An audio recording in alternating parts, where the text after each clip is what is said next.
ski air itu perbedaannya di papan sama wakeboard. Jadi memang papannya lebih kecil kalau ski air, kalau wakeboard itu papannya lebih besar. Ada memang ukurannya, jadi disesuaikan dengan atletnya. Jadi memang papannya di custom. Iya. Itu tergantung dari berat badannya, dari cara mainnya semuanya. Karena kan kalau kita latihan di air lebih berat toh Kak, karena kan ditarik sama bot. Ada kecepatannya, ada banyak bot yang tarik Ki. Iya, awal main itu ayah aja umur 3 tahun. Terus ikut kejuaraan nasional umur 7 tahun. Kalau dukanya pasti kalau cabang olahraga pasti kita cedera. Kayak saya cervical, leher sama lutut.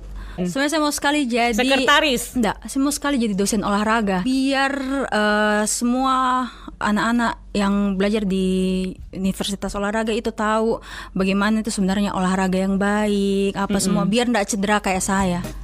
Propos Profesi Podcast, mengulik kisah berbagai profesi di muka bumi ini.